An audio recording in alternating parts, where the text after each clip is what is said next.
తెలంగాణలో ఇప్పుడు ఓ పెద్ద చర్చనీయాంశం గచ్చిబౌలి 400 ఎకరాల భూమి. ఈ భూమిని అభివృద్ధి కోసం వేలం వేయాలని కాంగ్రెస్ ప్రభుత్వం సిద్ధమవుతోంది.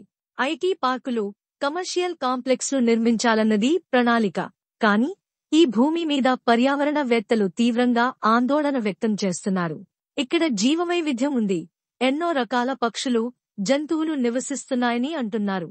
నగరానికి ఊపిరితిత్తుల్లా పనిచేస్తోంది ఈ గచ్చిబౌలి అడవి.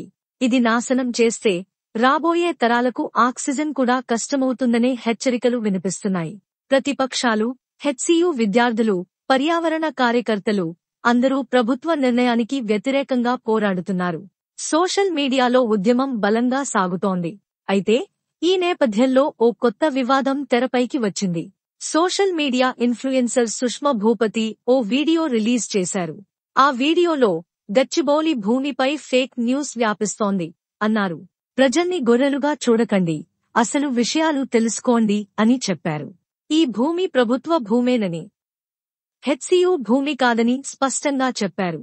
అభివృద్ధి కోసం దాన్ని ఉపయోగించడంలో తప్పేంటని ప్రశ్నించారు. అయితే నెటిజన్లు తీవ్రంగా మండిపడ్డారు. ఆమెను ఫేక్ ఆర్టిస్ట్ అంటూ కామెంట్లు చేశారు. నీకు ఏ నాలెడ్జ్ ఉంది అంటూ ప్రశ్నలు సంధించారు. ఈ విమర్శలతో సుష్మా ఒక్కసారిగా యూటర్న్ తీసుకున్నారు.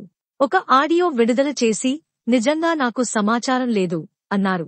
వీడియో చేయమన్నవాళ్లు చెప్పినట్టే చేశా అన్నారు. ఆ తర్వాత వచ్చిన కామెంట్లు చూసి నిజం అర్థమైంది అని చెప్పారు. యూట్యూబ్లో వెతికితే అసలైన విషయం తెలిసింది అని వివరించారు. తన తప్పుకు క్షమాపణలు కూడా చెప్పారు. ఇక అసలైన ప్రశ్న ఇది: అభివృద్ధి ముఖ్యమా లేక ప్రకృతి పరిరక్షణ? మీ అభిప్రాయాన్ని కామెంట్లో పంచుకోండి. లైక్ చేయండి, షేర్ చేయండి, సబ్స్క్రైబ్ చేయండి.